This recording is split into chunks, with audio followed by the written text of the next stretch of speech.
99 বার আব্দুল্লাহর নাম উঠছে। Abdul Muttalib রে 99 বার নয়, 1000 বার যদি আব্দুল্লাহর নাম ওঠে, খানায়ে কাবার কসম 1,00,000 বারও যদি আব্দুল্লাহর নাম উঠে যায়, আমরা আব্দুল্লাহর গলার মধ্যে ছুরি লাগাইতে দিব না। আব্দুল্লাহর গলার মধ্যে ছুরি লাগাইতে দিব না। আব্দুল্লাহর গলার মধ্যে ছুরি লাগাইলে গোটা মক্কা নগরীতে আগুন লাগায়া দিমু, উপায় রাখবো না। কারণ আব্দুল্লাহর চেহারা দেখে আমরা বাজারে গেলে আমাদের ব্যবসায় বরকত হয়। আব্দুল্লাহর চেহারার দিকে দেখে কোথাও গেলে আমাদের সেই দিনটা ভালো যায়। এই জন্য আব্দুল্লাহ আমাদের জন্য একটা নিয়ামত, এমন নিয়ামত আমরা কোনোদিনই নষ্ট হতে দিব না। সব আন্দোলন হলাম, আব্দুল্লাহর গলার মধ্যে ছুরি লাগাইতে দিব না। তাওরাতের আলেম বলেন আরেকবার লটারি টান দে, যেই মাত্র আরেকবার লটারির মধ্যে টান দিছে, এখন দেহে উটের নাম উঠছে। সবার মনে একটা শান্তি আসছে। 99 বার আব্দুল্লাহর নাম উঠছে গো। 100 বারের সময় উটের নাম ওঠার পরে এবার একে একে 100টা উট জবাই করে দিছে আব্দুল মুত্তালিব। আব্দুল্লাহর কে ছিল? কথা হয় না। আমাদের রাসূলের কি ছিল? বাবা ছিল। আব্দুল্লাহর জন্য মেয়েরা পাগল ছিল। ঘটনা হইল, কারণটা কি? আব্দুল্লাহর জন্য মক্কা নগরীর মেয়েরা পাগল ছিল, পাগল ছিল, পাগল ছিল। এখনকার মেয়েরা, ছেলেরা মেয়েরা এই প্রিজিং করে, ঠিক না? বকাটে ছেলেরা মেয়েরা রাস্তাঘাটে পাইলে ডিস্টার্ব করে, করেনি? আর তখন মক্কার মেয়েরা আব্দুল্লাহকে ডিস্টার্ব করত। বিভিন্ন মেয়েরা বলতো, আব্দুল্লাহ আমি তোমার কাছে বিবাহ বসতে চাই, তোমার আব্বারে বলো না আমার সঙ্গে যেন তোমার বিবাহ দিয়া দেয়। কিন্তু আল্লাহর নবীর বাবা ছিল অত্যন্ত লাজুক, মেয়েদেরও এত লজ্জা ছিল না। আব্দুল্লাহর এত লজ্জা ছিল, এত লজ্জা, এত লজ্জা, উনি লজ্জায় উপরের দিকেও তাকাইতেন না। কিন্তু মেয়েরা রাস্তাঘাটে ওনারে ডিস্টার্ব করত। যুবক ভাই, কোন কারণে ডিস্টার্ব করতো? এটারও কারণ আছে, আমাদের ছেলে ফেলের মতো এই কারণে না, অন্য একটা কারণ আছে। আব্দুল্লাহ রাস্তা দিয়া গেলে ডিস্টার্ব করত। বিশেষ করে একজন মহিলা, একজন মেয়ে ছিল, তার নাম ছিল মরিয়ম। তাওরাতের একজন আলেম ছিল। ওই আলেমের একমাত্র কন্যা, ধনাঢ্য বাবার একমাত্র মেয়ে, জমিদার বংশের একজন মেয়ে। বিশেষ করে ওই মেয়েটা আব্দুল্লাহকে রাস্তার মধ্যে বেশি ডিস্টার্ব করত। খালি হয়তো তোমার বাবারে গিয়া হো আমার সাথে তোমার বিয়া দিলাইতো, আমি তোমার বউ হতে চাই।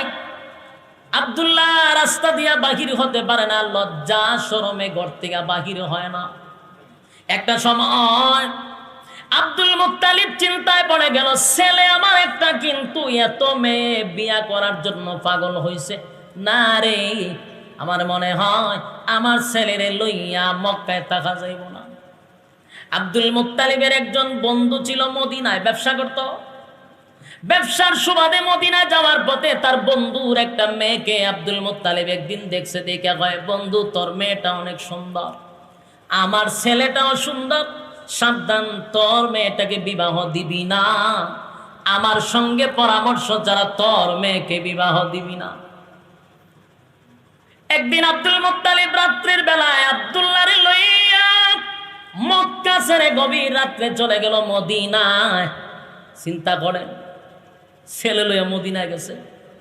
এখন মানছে মাইয়া লইয়া যায়, রাত্রি ভাই গেছে, সব বনার ফুলা বানা ডিস্টার্ব করে। তখনকার সিস্টেম ছিল, আব্দুল্লাহর জন্য মেয়েরা পাগল ছিল, মেয়েদের অত্যাচারে আব্দুল্লাহরে লইয়া আব্দুল মুত্তালিব চলে গেল মদিনায় তার বন্ধুর কাছে। গিয়া বলল, বন্ধু রে, মক্কার থেকে মদিনায় আসছি, যন্ত্রণায় আর সহ্য করতে পারি না, সব মেয়েরা আমার ছেলের বিবাহ করতে চায়, আজকে ছেলে লইয়া আসছি, বিয়া না করাইয়া মক্কায় যাব না। বিয়া দিস? বন্ধু বিয়া দেয় নাই। ওই মেয়ের নাম ছিল আমেনা।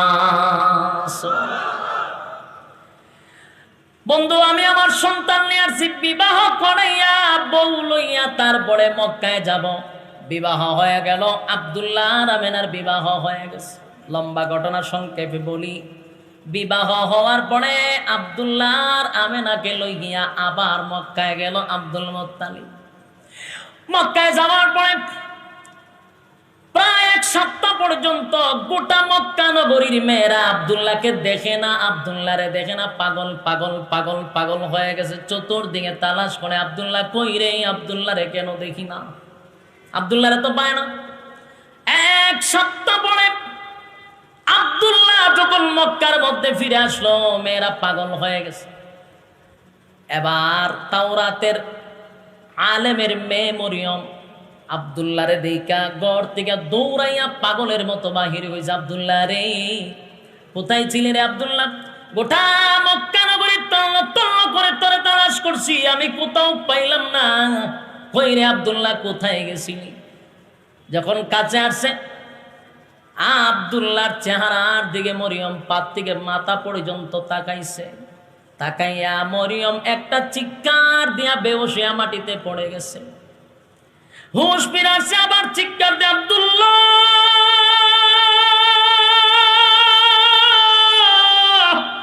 খানা কাবার কসম কেড়ে বলি আব্দুল্লাহ রে, তোর চেহারার দিকে তাকাইয়া আমি আশ্চর্য হয়ে গেলাম। আগের চেহারা আর এখন চেহারার মধ্যে ব্যবধান হয়ে গেছে। আব্দুল্লাহ বল, তুমি কি বিয়া করছো? বলে হ্যাঁ বিয়া করছি। নাম কি? বলে আমেনা। কোথায় রে? মদিনায়। এমনি আর একটা চিৎকার দিয়া মরিয়ম মাটির মধ্যে গইরা গইরি করে কান্না শুরু করছে। আরে আব্দুল্লাহ শুন, আব্দুল্লাহ রে, আমার বাবা তাওরাতের আলেম, তাওরাতের আলেম। তাই আমি আমার বাবার সঙ্গে তাইকা আমি তাওরাত কিছু স্টাডি করছি, আমি তাওরাত নিয়ে গবেষণা করছি। তাওরাত পড়তে গিয়ে আমি মুহাম্মদী নূর পাইছি। মুহাম্মদী নূর আমি তোর কপালের মধ্যে পাইছি। জোরে কোন সুবহান। আরে আব্দুল্লাহ শুন, আমি তাওরাতের মধ্যে মুহাম্মদী নূর সন্ধান করতে করতে আমি তোর কপালে আমি একটা নূর দেখছিলাম। এই নোটটা আমি তাওরাতের মধ্যে পড়ছি।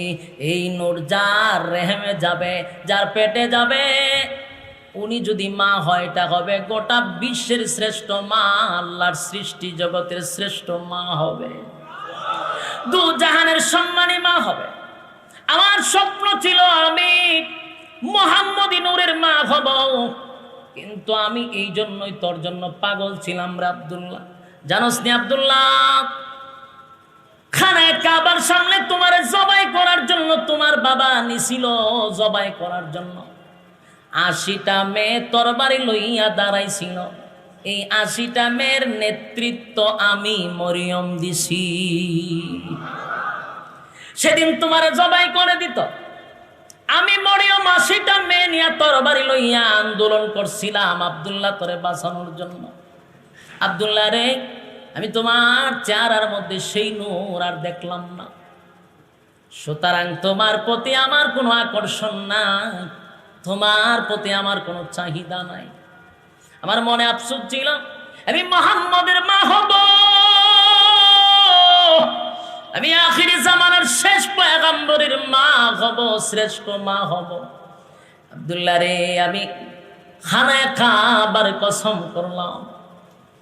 আব্দুল্লাহ শুন, আমি যেহেতু মুহাম্মদ সাল্লাল্লাহু আলাইহি ওয়াসাল্লামের মা হতে পারলাম না, আমি যতদিন দুনিয়ার জমিনে বেঁচে থাকবো আর কোনোদিন আমি স্বামী গ্রহণ করব না। যুবক ভাইরা, আমার কথাগুলি মনোযোগ দিয়ে শুন। এই কথাগুলি বলার উদ্দেশ্য হলো, রাসূল দুনিয়াতে আসার আগেই কিন্তু অলৌকিক ঘটনা ঘটছে। 40টা বছর রাসূল চুপ ছিল বটে, কিন্তু প্রতিটা ঘটনা প্রমাণ করে রাসূল নবী হওয়ার যোগ্য। এবার আমেনা যখন 6 মাস হয়ে গেছে, গর্ভবতী 6 মাস, কোন জায়গায় আসছে 2 মাস, কোন জায়গায় আসছে 6 মাস। 6 মাস হওয়ার পরে আব্দুল্লাহ দুনিয়া থেকে বিদায় হয়ে গেল। লম্বা ঘটনা, বিদায় হয়ে গেছে। এবার আমেনার পেটে যখন 6 মাস হয়ে গেল, রাসূল আমেনার পেটে আসছেন। আমেনার সারা শরীর থেকে যেন সুগন্ধি বাহির হয়। আব্দুল মুত্তালিব ছিল সর্দার। আব্দুল মুত্তালিব রাস্তা দিয়া বাহির হয়। আমেনা যখন রাস্তা দিয়া বাহির হয় তখন এত গ্রান, এত গ্রান, এত গ্রান। আব্দুল মুত্তালিব দৌড়াইয়া রাসূলের দাদির কাছে গিয়া কয়, তোমার বৌমারে বলবা সে যেন সুগন্ধি ব্যবহার না করে। তার স্বামী নাই, সুগন্ধি পইরা যদি রাস্তা দিয়ে হাঁটে আমার মান সম্মান লইয়া টানাটানি একজন সর্দার। এবার আব্দুল মুত্তালিবের বউ রাসূলের দাদি বলেন, আমি আপনার কাছে বলতেছিলাম আমার বৌমা এত গ্রান কোথায় পায়, আমিও তারে বলতে পারি না, লজ্জায়। এবার আব্দুল মুত্তালিবের বউ রাসূলের দাদি গিয়া আমেনারে গিয়া কয়, মা গো, তোমার শ্বশুর হইল মক্কা নগরীর একজন সর্দার। তুমি যদি এইভাবে গ্রান ব্যবহার করে, তোমার স্বামী নাই, রাস্তা দিয়া হাঁটলে মানুষ আমাদেরকে লজ্জা দেয়। মাগো, তুমি আতর ব্যবহার কইরো না, সুগন্ধি ব্যবহার কইরো না। আমেনা বলেন, মাগো আমার সঙ্গে আসেন। রাসূলের দাদিরে নিয়ে বলে, আপনি এখানে দাঁড়ান। আমেনা তার শাশুড়ির সামনে তুতু ফালাইলেন আর বললেন, মা আপনি কি গ্রান পান? বলে হ। বাথরুমে আসেন। তুতু ফালায় গ্রান। বলে, মাগো এই সুগন্ধি আমার শরীরে আমি নিজে দেই না গো মা, এই সুগন্ধি মূলত আসে আমার পেট থেকে। একটা জবান বন্ধ রাখবেন না, আল্লাহু আকবার। আরো জোরে বলেন আল্লাহু আকবার। ঈমানের আওয়াজ দিয়ে বলেন আল্লাহু আকবার। আমরা বলেন, মাগো এই সুগন্ধি আমার বাহির থেকে আমি দেই না, আমার ভিতর থেকে সুগন্ধি আসে। আমি নিজে অবাক হয়ে, তো ঘ্রাণ কোথার থেকে আসে? এটা আমার পেটের সুগন্ধি। আল্লাহর নবী 6 মাস হয়ে গেল। আমেনার আরো অলৌকিক ঘটনা আমি শুধু আপনাদেরকে পিছনে নেওয়ার কারণ হলে একটু বোঝার চেষ্টা করবেন। আমেনা যখন কূপে যায় পানি আনার জন্য, কূপে যায় পানি আনার জন্য রশি লাগায়া লাগায়া পানি তুলতে হয়, এটা কষ্ট আছে। এবার আল্লাহ ডাক দিয়া বলেন, জিবরাইল আমার বন্ধুর মা পানির জন্য কূপের কাছে যায়, সাবধান রে আমার বন্ধুর মার যেন কষ্ট না হয়। পানিরে অর্ডার করে, পানি দৌড়াইয়া কূপের মুখের সামনে এসে বসে থাকে। সুবহানাল্লাহ। শুধু এটা নয়, আমেনা বলেন আমি রাস্তা দিয়ে হাঁটলে পড়ে কোনো পাখি আমার মাথার উপর দিয়া যায় না, কারণ পাখিরা যেন বলা বলি করতে থাকে, এটা মুহাম্মদের মা, সাবধান উপরে যাবি না। যুবক ভাইরা আমার, একটা দুইটা ঘটনা নয়, আমি বোঝাইতে চাই রাসূল দুনিয়াতে আসার আগেই অলৌকিক ঘটনা প্রকাশ পাইছে। এবার আসুন, রাসূল যেদিন দুনিয়াতে পদার্পণ করছে, অলৌকিক ভাবে পদার্পণ করছে। যেদিন রাসূল দুনিয়াতে পদার্পণ করছে, এটা অলৌকিক অলৌকিক অলৌকিক ঘটনা। আমরাও দুনিয়াতে আসি আর রাসূলও দুনিয়া আসছে। রাসূল যখন দুনিয়াতে আসে, আম্মা জান আমেনা বলেন, পৃথিবীর মানুষেরা রে, প্রত্যেকটা মার কষ্ট হয়, প্রসব বেদনা শুরু হয়, কিন্তু আমার সন্তান গর্ভে আসছে, আমি কোনো ব্যথা পাই নাই, কোনো কষ্ট পাই নাই। সুবহান। আমার সন্তান দুনিয়াতে আসার সাথে সাথে আম্মা জান আমেনা বলেন, আমার সন্তান খতনা করা অবস্থায় আসছে, নার কাটা অবস্থায় আসছে। আসার সাথে সাথে রাসূল আল্লাহর কুদরতি পায়ে সেজদা দিছে। বলুন, এটা কোনো মানুষের দ্বারাই সম্ভব? কোনো মানুষ এটা দেখাইতে পারবো? তাহলে এই অসম্ভব কাজ কার জন্য? রাসূলের জন্য। বলুন, কার জন্য? আর এই অসম্ভব কাজটাই হলো রাসূল নবী হওয়ার জন্য দলিল। এই 40 বছর চুপ রয়েছেন, ঘটনা ঠিক, কিন্তু প্রতিটা ঘটনাই নবী হওয়ার জন্য এক একটা দলিল ছিল। ওই যে 40 বছর হওয়ার পরে বেঈমানরা বলবে, আপনি নবী হয়েছেন কেমনে? বলে, কেমনে নবী হয়েছি? আমার 40 বছর ধরে অ্যানালাইজ কর, রিসার্চ কর, আমি নবী কেমনে হয়েছি। আমি যেইভাবে জন্মগ্রহণ করছি কোনো মানুষ এইভাবে জন্মগ্রহণ করা সম্ভব? এটাই হলো নবী হওয়ার জন্য নবুয়তের দলিল, কথা হয় না? প্রত্যেকটা মানুষ দুনিয়াতে আসার পরে কানতে কানতে আসে, আমার নবীও কানছে, নবীও কানছে, কিন্তু কান্না কান্নায় বেশ কম আছে রে, কান্নায় কান্নায় বেশ কম আছে। আমেনা বলেন, আমার সন্তান সেজদায় পড়িয়া গুন গুন করে কান্দে গো। আমি যখন কাছে গেলাম, গিয়া দেখি আমার সন্তান কান্দে, রাব্বি হাবলি উম্মতি। কান্নায় কান্নায় বেশ কম আছে না নাই? এরকম অসংখ্য অগণিত ঘটনা ঘটায়া দিছেন আল্লাহ। 40 বছর পর্যন্ত আল্লাহ বলেন, নবী গো চুপ থাকেন, ওয়াজ করা লাগবে না, ওয়াজ করা লাগবে না। 40 বছর পরে হেরা পর্বতে কোরআন নিয়ে আসলেন জিবরাইল আলাইহিস সালাতু ওয়াস সালাম। কোরআন যখন দিলেন, কোরআন পাওয়ার পরে আল্লাহ বলেন, এবার আপনি ওয়াজ শুরু করেন। অন কিতা করতো? কথা হয় না। হ্যাঁ, কি করতো? ওয়াজ করতো, ওয়াজ। এতদিন ওয়াজ করছিনি, কথা হয় না। এবার আল্লাহ বলেন, হাবিব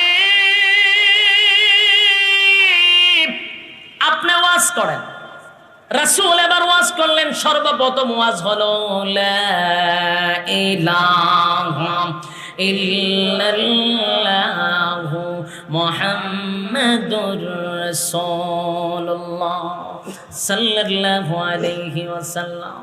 40টা বছর পরে রাসূল যখন বললেন লা ইলাহা ইল্লাল্লাহ, নেই কোনো মাবুদ এক আল্লাহ ছাড়া, আর মুহাম্মাদুর রাসূলুল্লাহ সাল্লাল্লাহু আলাইহি ওয়াসাল্লাম, এতদিন আমি তোমাদের মধ্যে ছিলাম শুধু মোহাম্মদ, আজকের থেকে হলাম মুহাম্মাদুর রাসূলুল্লাহ।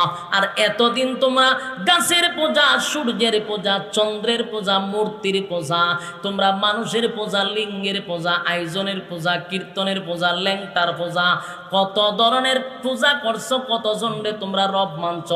আজকের থেকে হবে লা ইলাহা ইল্লাল্লাহু মুহাম্মাদুর রাসূলুল্লাহ সাল্লাল্লাহু আলাইহি ওয়াসাল্লাম।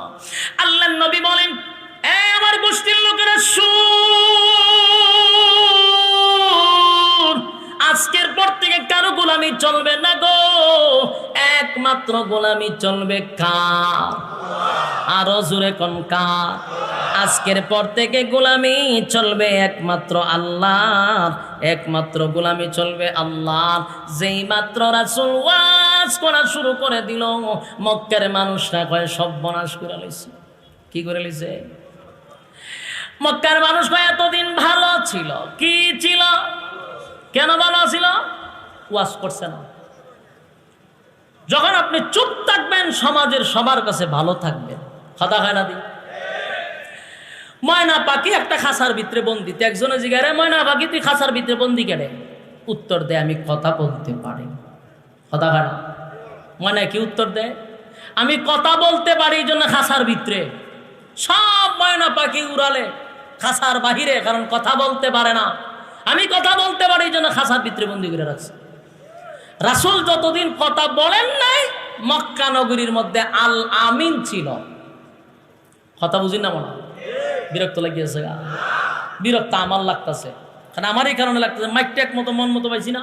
একবার আমার কোনো মতে এনার্জি লাগতেছে। বক্তার যখন এনার্জি লাগে, কথা বলতে ভালো লাগে না, আমার খুব মারাত্মক খারাপ লাগতেছে, কোনো মতে মন মতো হইতেছে না। বিরক্ত লাগলে আমার লাগতো, আপনারা কেরা লাগতো, সেইটা দিতাম নি।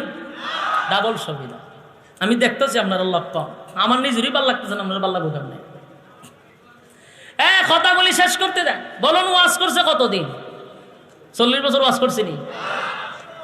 চুপ থাকছে 40 বছর, ওয়াজ করছে 23 বছর। এখন আসুন ওয়াজ করণে কি কি ঘটনা ঘটছে কইতাম নি?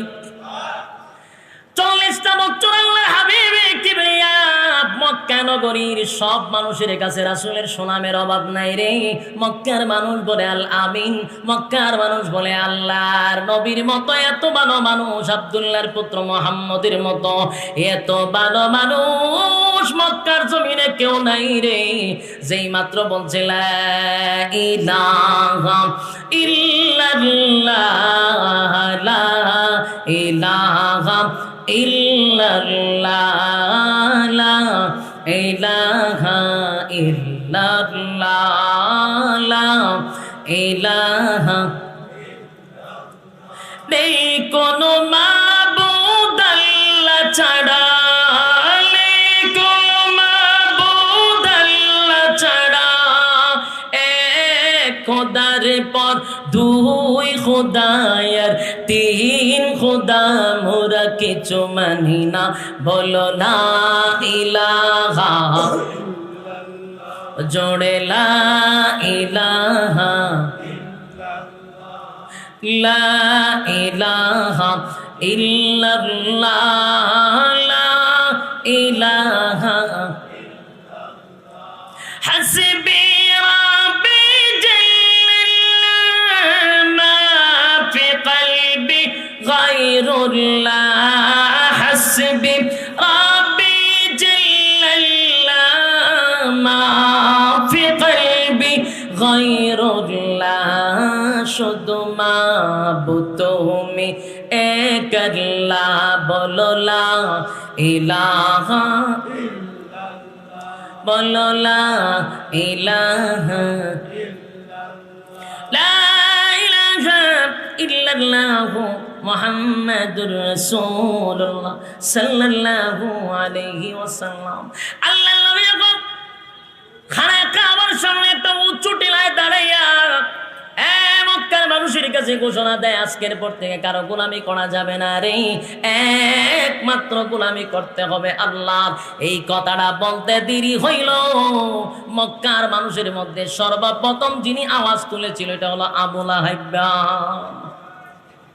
বলুন রাসূলের আপনজন না পর? খুব আপন। আবু লাহাব রাসূলের চাচা, শুধু চাচা নয় গো, আবু লাহাব রাসূলের আপন চাচা।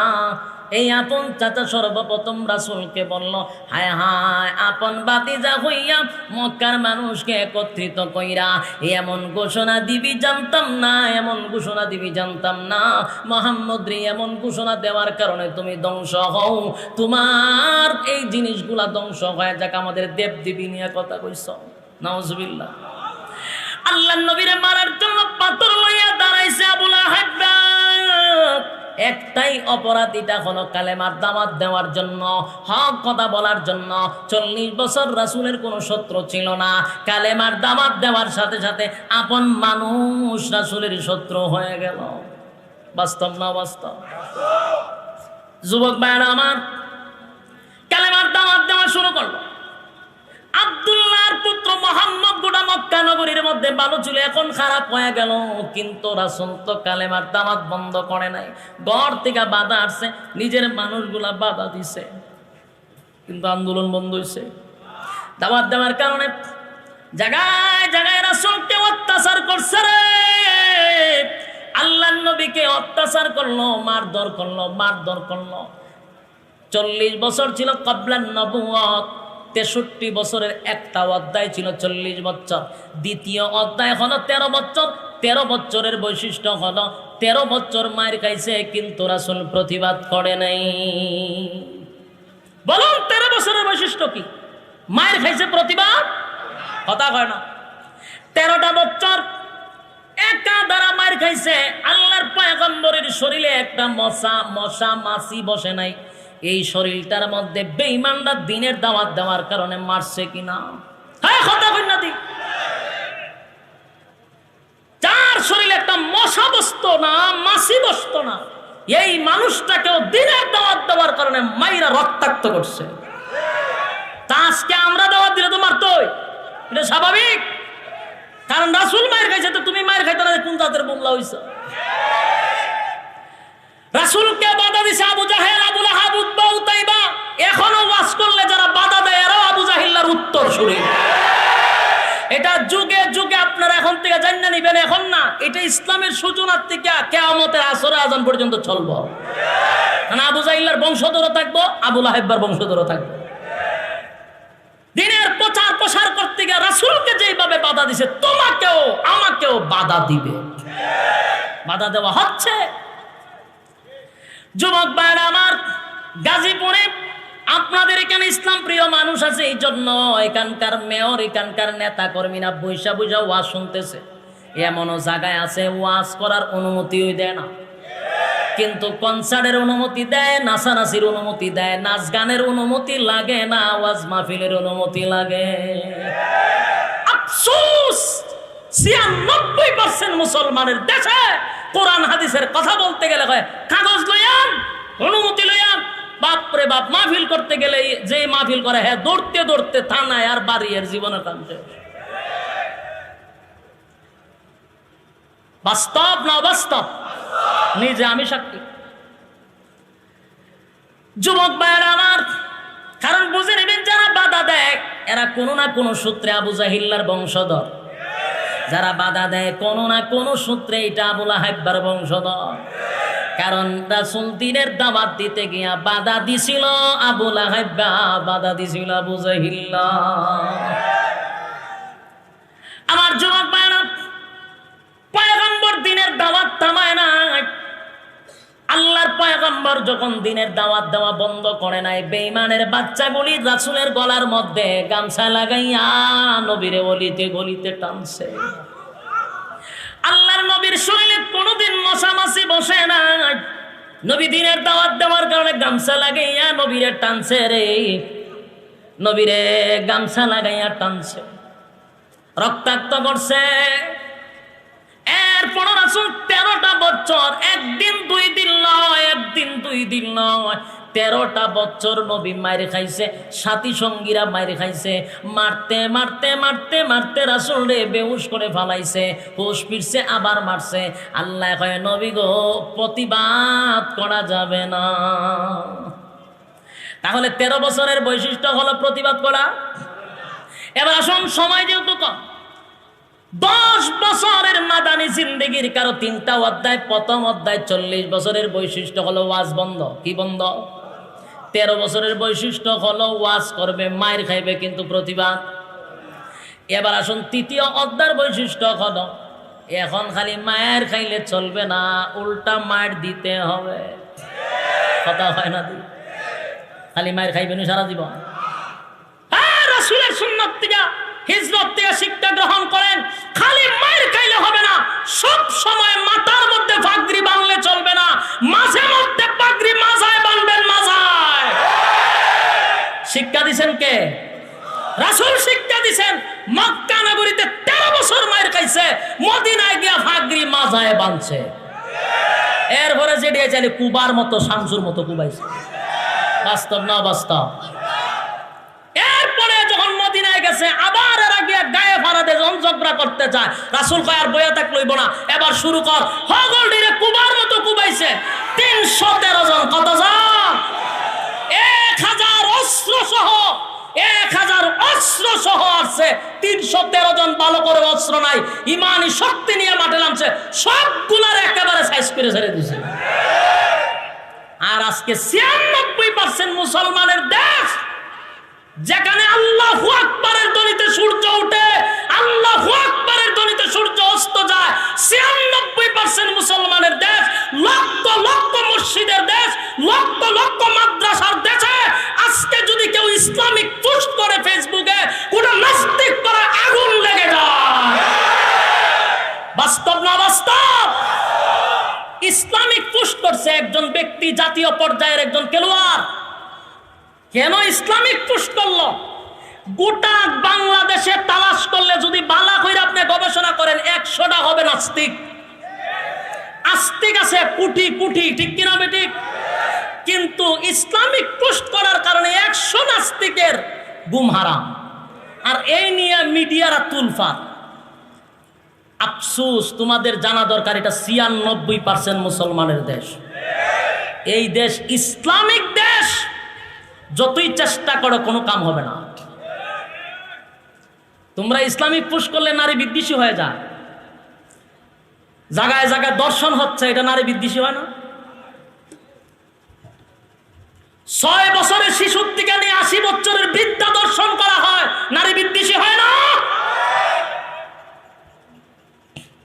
সজাগ থাকেন, খালি 13 বছর মায়ের খেলিব কথা কন্যা দি না 10 বছর পরে মায়ের ভালটা জবাব দিতেইব। আর যুবক ভাইরা, আল্লাহর হাবিব 13টা বছর মক্কা নগরীতে মার খাইছে রে, রক্তে রঞ্জিত হয়েছে। মদিনায় যাবার পরে সাহাবীদেরকে প্রশিক্ষণ দিয়ে এবার মায়ের জবাব নিছে, উডাউডি মায়ের। যতটা যুদ্ধ করছে আমার আল্লাহ প্রত্যেকটা যুদ্ধে বিজয় ঘোষণা করছে। অস্ত্রের বলে না ইমানের বলে? আমরা এখন অস্ত্র আছে, ইমান নাই। এই জন্য দেখেন না 96% 1%-এর কাছে আমরা লজ্জিত, অপমানিত।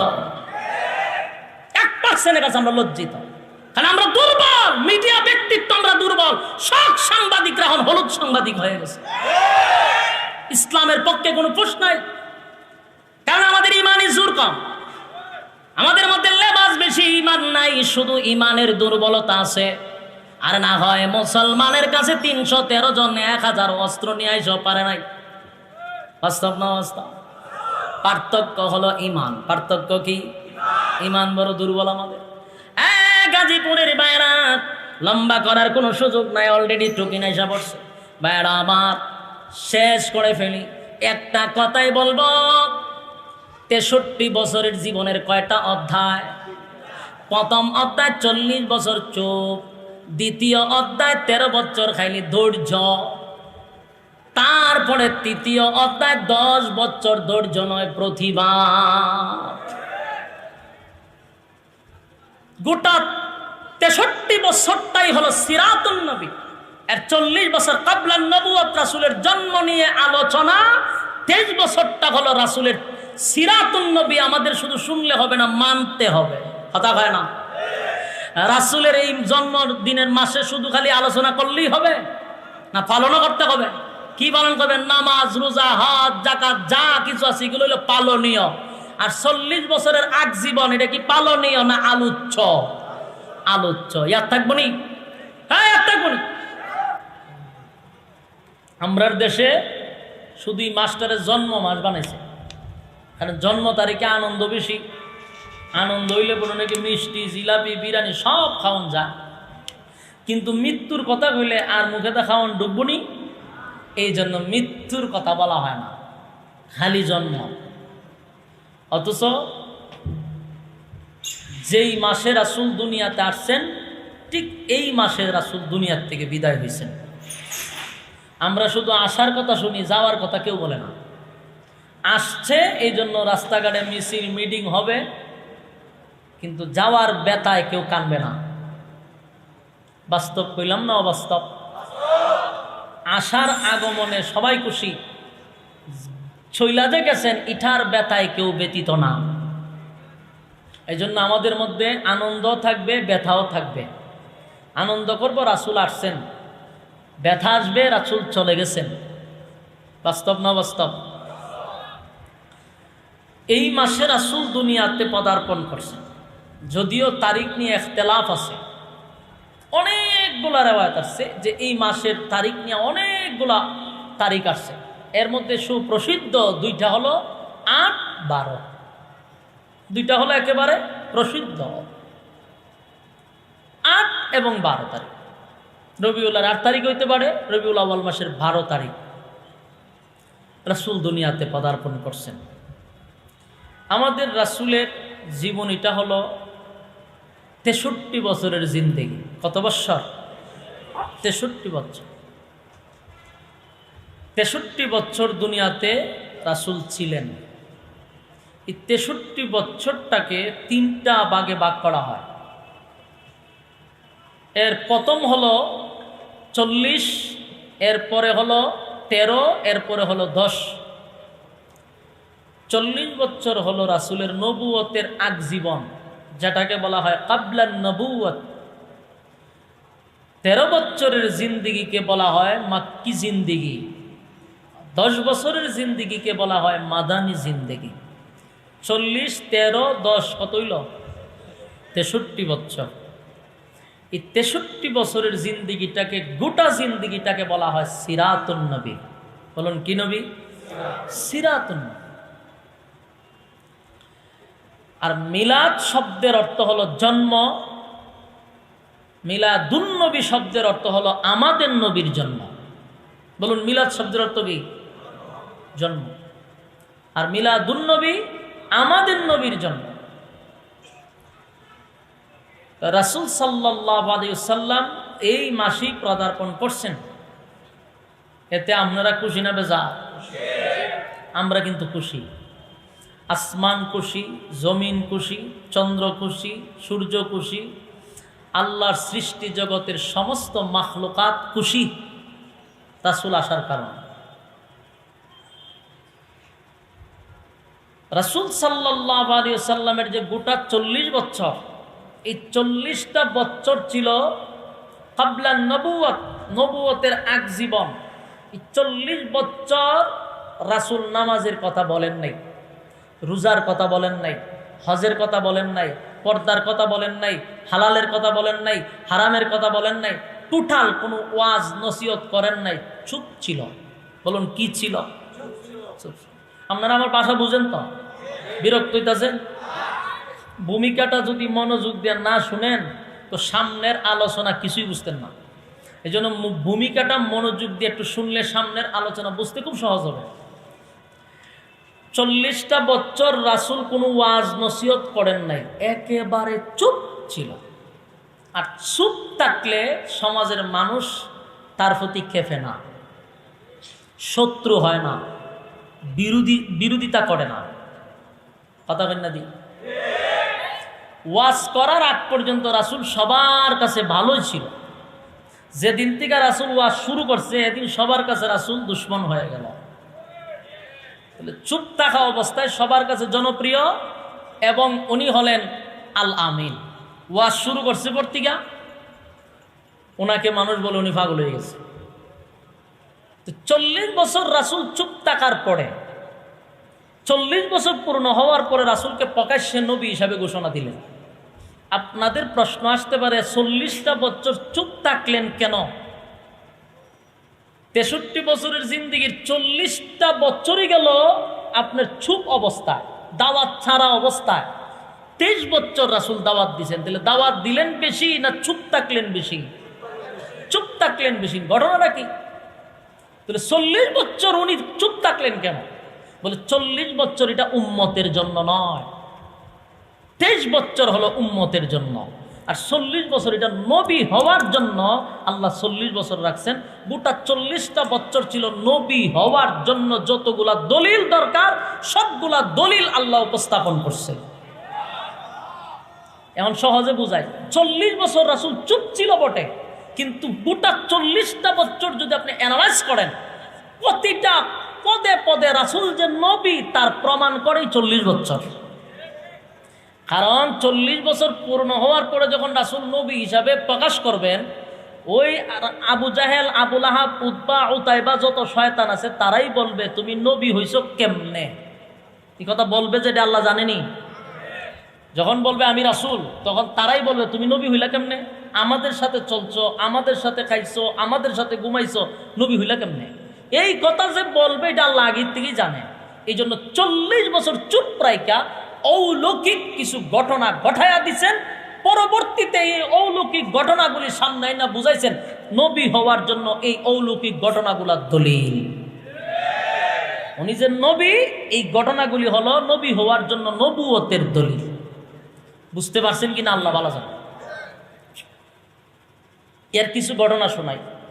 যেমন রাসূল দুনিয়াতে আসার আগেই অলৌকিক ঘটনা ঘটছে। বলুন রাসূল দুনিয়াতে আসার পরে না আগের থেকেই? আগের থেকে কিভাবে? রাসূলের দাদা ছিলেন আব্দুল মুত্তালিব। উনি খানায়ে কাবার মুতাওয়াল্লি ছিলেন, সর্দারও ছিলেন। তো একবার ওনার কাছে এলাকার মানুষ এসে বলতেছে যে আব্দুল মুত্তালিব সাহেব, বৃষ্টি তো হয় না, পানির দরকার, জমজম বন্ধ হয়ে গেছে, এখন আমরা পানি নাই, আপনি সর্দার ওই খাবার মালিকরে বলেন যে পানি দেওয়ার লেগে। এখন উনি এক পর্যায়ে গভীর রাত্রে কান্না শুরু করছে, আহারে এখন আমি পানি পাবো কোথায়? তো তুই খানায় কাবার কাছে বৈশা রাসূলের দাদা দোয়া করতে লাগলো, আল্লাহ আল্লাহ বলেন যে কাবার মালিক, জমজমটা বন্ধ হয়ে গেছে। ওই যে আব্রাহা ছিল আত্মি মাত্তি লইয়া খানায় কাবা ভাঙ্গার জন্য, ওই সময় জমজমের খুব বন্ধ হয়ে গেছিল। আবার দোয়া শুরু করছে যে জমজমটা খুল্লা দেন, আমার গোষ্ঠীর মানুষেরা পানি চায়। দোয়া যখন করা শুরু করছে, সাথে সাথে আল্লাহ জমজমের পানি খুলে দিছে, জমজম চালু হয়ে গেছে। তো উনি আবার দোয়া করার সময় একটা শর্ত, মানে একটা মান্যত করছিল। মান্যত হইল যে কাবার মালিক যদি জমজমটা আবার নতুন করে চালু কইরা দেন, তাহলে আমার 10টা ছেলে আছে, এর মধ্যে একটারে আমি খানায় কাবার সামনে জবাই করে দিব। এই হলো মান্যত। আমার 10টা ছেলের মধ্যে একটারে কি করব, জবাই করে দিব, এর বিনিময়ে আপনি জমজম খুল্লা দেন, জমজমের পানি দেন। সাথে সাথে দোয়া কবুল, পানি চালু হয়ে গেছে। আমরা মানুষের একটা স্বভাব দেখবেন, মান্যত করে ঠিক বিপদ ফুরায় গেলে আর খবর থাকে না। বাস্তব না বাস্তব? মাহফিলও ঘোষণা দিব 20,000 টাকা দিব, এই 20,000 টাকা আনতে গিয়ে জুতা কয়েক জুট ছিঁড়ে। বাস্তব না বাস্তব? আমি নিজে মাদ্রাসা একটা কইরা এখন মানুষ চিনছি, সুবহানাল্লাহ, আরা দিব না ওয়াজের না করছি। মানুষ কত প্রকার, কি কি উদাহরণ আমি দিতে পারবো। 2 বছর আগে ওয়াদা করছি, এরপরে মাদ্রাসা দেওয়ার পর থেকে তার কাছে ফোন দিতে দিতে আমার সিম ব্লক মেরে দিছে। কয়া তো ফোন দিয়েন না, কোম্পানির থেকে হওয়া শুরু করছে। এখন বুঝুন কি পরিমাণ ধুমা ছুটাইছি, লাভ হয় না। কিন্তু ওয়াদা দিবার সময় মানুষের সামনে হ্যাঁ আমি এটা দিয়ে দিব ইনশাআল্লাহ, এরপরে বেচারা পাওয়া যায়। আব্দুল মুত্তালিবের বিপদ শেষ, এখন আর মান্যত পুরা করে না। তো ঘুমের ঘরে স্বপ্নে বারে বারে দেখা, আব্দুল মুত্তালিব কিতা খবর, মান্যত দিয়ে করছিলে, মান্যত পুরা করস না কেন? 10 ছেলের বিপদে পড়ব। ঘুম তুইটাকে সর্বনাশ, দৌড়াইয়া যায় তাওরাতের আলেমদের কাছে। ঘটনা তো ঘটছে, কি বলে মান্যত করছিলাম, তখন খালি স্বপ্নে আমার খালি ইশারা দেয়, তাড়াতাড়ি মান্যত পুরা করতাম। তাওরাতের আলেম দেখো বিপদ আইব তো তাড়াতাড়ি করো। বাড়ির জায়গায় আবার বুল্লা লায়, আবার স্বপ্নে দেখে, আবার দৌড়াইয়া যায়, আবার আয়া বাড়িতে দেখি কি তাও, আবার স্বপ্নে দেখে। এক পর্যায়ে ভয়ঙ্কর স্বপ্ন দেখলো। তাওরাতের আলেম বলল যে শোনো, তুমি তো বিপদে একা পড়তা না, পুরা মক্কা নগরীর মানুষ বিপদে পড়তো, মান্যত পুরা করো তাড়াতাড়ি মিয়া। শেষে সিদ্ধান্ত নিছে, তখন 10 ছেলের এক জায়গায় বসাইছে, বসাই বাবারে আমি তো একটা মান্যত করছিলাম যে জমজমের পানি চালু হইলে তোমরা 10 ভাইয়ের মধ্যে একজনকে আমি জবাই করো। এখন তোমরা 10 জনের মধ্যে একজন রেডিও গোসল টুসল করায় কাপড় চোপড় করায় তোমার খানায় খাবার সামনে জবাই করে দিই, মান্যত পুরা হয়ে যাবে। এই কথা বলার পরে বলুন তো দেখি কেউ রাজি হইব? মাতুন না দি 10 ভাইয়ের মধ্যে একজনে কয় বাবা আপনি কি আমার নামটা কইসলে না আল্লাহর দ্বারা, এখন না কথা আমি একটু আমার একটু ফসলাবে ধরছি। মানে যে যে বাহানা পারে আস্তে আস্তে করে একজন একজন করে বাইরে নিয়ে শুরু হয়েছে। একজনে কয় বাবা তা আমি একটু আসি, আমার কাজ আছে। এরকম বলতে বলতে 9 জন চলে গেছে, কেউ রাজি না। রয়েছে একজন সবার ছোট, ইনি হলেন আব্দুল্লাহ, আমাদের রাসূলের আব্বা। উনি ছোট মানুষ বসে রয়েছে। আব্দুল মুত্তালিবের মনে দেয় না যে ছোট ছেলেটারে জবাই করত, মনে মানে না। এখন ছেলেরে লইয়া গেছে তাওরাতের আলেমের কাছে গিয়া কয় কয়ও 9টাও রাজি না। মানে হে তো ছোট মানুষ বুঝে না, মানে হে তো বসে রয়েছে। আমার মনেও দেয় না আমার ছোট ছেলেটার আমি জবাই করি, আমি এখন কি করতাম? তাওরাতের আলেমে কয় ছোটটা যেহেতু কোনো প্রতিবাদ করতাম তো না, এটা জবাই করে দেব। কিন্তু বাপ তো ছোট ছেলে সুন্দর ভদ্র নম্র, মনে মানা। কিন্তু না মানলে কি হয়েছে, মান্যত পুরা করতে হবে। সারা দেশ ডুলডুকি বাজাইছে, যেমন আমরা এখন পাবলিসিটিং করি, তখন ওই ডুলো বাজায় বাজায় আগামীকালকে খানায় কাবার সামনে আব্দুল মুত্তালিবের ছোট সন্তান আব্দুল্লাহকে জবাই করা হবে। সব দিকে প্রচার হয়েছে, প্রচারের কোনো কমতি রাখা। পরের দিন খানায় কাবার সামনে প্রচুর মানুষের একটা জমায়েত হয়েছে। এখন মান্যত পুরা করার জন্য আব্দুল মুত্তালিব আব্দুল্লাহরে গেছে জবাই করতে। যেই জবাই করতে গেছে এমনি দেখে 80 জন মহিলা তরবারি লিয়া হারছে। আপনারা এলাকা সুবহানাল্লাহ আসেনি? এটি কোন সময় কোন ঠাড়া বললে না, কোন সময় কোন কইবেন?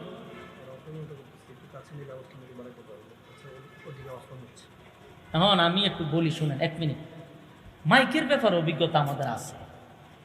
উনি যে বলতেছে আগে নিতে, এগুলো গজল গাইলে কেরাত কইলে মাঝে মুখনিয়া কথা কয়।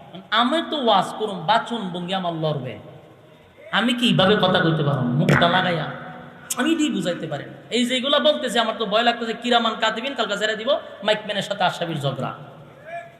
কদিন পরে পরে আর এগুলা করে কেন? আর আমার মানুষে গাইলা এই মাইকগুলা যারা আনে এরারও বলবেন, এরা ওয়াজের মাহফিলগুলা বুজ্জা শূন্য রাখতে। এখন কয় আমি মুখ লাগাই কথা বলতাম, বলুন মুখ লাগাই কথা বলে আমার বাচন ভঙ্গি তো কথার সাথে লড়বো, আমি লাগাই করুন কেমনে? 7-8 বছর ওয়াজ পিরা শেষে মাইকম্যান থেকে আমার ওয়াজ শিখতে হয় যে হুজুর কোন জায়গাতে আপনি মুখ লাগাইবেন। কপাল আমার খারাপ। আচ্ছা যাক, বিপদে পড়লে কি করবো? সম্মানিত সুদীপ, কয়জন মহিলা দাঁড়াইছে ইয়াদ আসেনি আপনারা? খুব বিরক্ত হইতাছে না? আপনারা তো সবকা সাইরের ভাগল, এটা তো আমি জানি। সিঙ্গেলে আপনারা ভাল লাগে না। সম্মানিত সুদী, 80 জন মহিলা তরবারি লইয়া দাঁড়াইছে। ও আব্দুল মুত্তালিব ওইটি কিতা দেহে গর্দানের সামনে, আব্দুল মুত্তালিবের গলার সামনে চুরি করে রাখছে তরবারি। ঠিক এটি কিতা বলে 9টা ছেলে আছে তোর সর্দার, 9টা ছেলে আছে, একটা একটা করে কুবা শামসুর মতো কুবায় ফেলাই দেয়, কোনো বাধা দিতাম না। কিন্তু আব্দুল্লাহর গলার মধ্যে ছুরি লাগাইলে আমরা তোমারেও ছাড়বো না। সুবহানাল্লাহ। তোমার 9 ছেলে যা মনে চায় তুমি কুবাও, অসুবিধা নেই। আব্দুল্লাহর গলায় ছুরি লাগাইতে আমরা দিব না। আব্দুল মুত্তালিব তো মহামুসিবতে পড়ছে। ঘটনা কি, মহিলারা এইভাবে আন্দোলন শুরু করলো হঠাৎ করিয়া। সেও আমার ছোট্ট এক খোলার লাগিয়া, তখন তো জবাই করতে দেন, গলার মধ্যে ছুরি লাগাইতে রাখছে। সাত পরে এখানে ক্ষেমতো দিছে, দিয়া দৌড়ায় আবার গেছে তাওরাতের আলেমের কাছে। কেহ ঘটনা কি তা মহিলারা দিয়ে সব লামিয়েছে মাডো, আমাদের আমার ফুল হজব করতারি না। কয়েকটা কাজ করেন, মুসিবত আছে, আন্দোলনে যেহেতু লামিয়ে গেছে কিছু করার নাই। আপনি একটা কাজ করেন, লটারি মারেন। লটারি লটারি কি, আপনার ছেলের একদিকে রাখবেন আর এই উট রাখবেন একদিকে। লটারির যদি উটের নাম উঠা যায় তাহলে উট জবাই করে দিবেন, বেঁচে যাবেন না। বুদ্ধি তো খারাপ না? যাওয়ার পরে এখন লটারি দিছে, 10 বার 10 বার করে দিবেন। প্রথম যখন দিছে লটারির নাম উঠছে আব্দুল্লাহ, এখন কি করো? আচ্ছা ঠিক আছে, আরেকবারে দিই। আরেকবার দিছে আব্দুল্লাহ, আরো দিছে একবার আব্দুল্লাহ, 10 বার দিছে আব্দুল্লাহ, আবার 10 বার দিছে আব্দুল্লাহ, আবার দিছে আব্দুল্লাহ। এইভাবে দিতে দিতে যখন 99 গেছে তখন আব্দুল্লাহ। সুবহানাল্লাহ। কয়বার লটারিতে আব্দুল্লাহ উঠছে? 99 বার। যখন আব্দুল্লাহ উঠছে, এরা চুরি টুরি আস্তে আস্তে কাছাকাছি আনছে। আরেকবার যখন লটারি দিতে গেছে 100 বারের মাথায় এখন চিন্তা করছে, এখন যদি আব্দুল্লাহর নাম উঠে তো জবাই করতেইব। এমনি ওই আবার মহিলার ওইটা হারছে তরবারি লইয়া।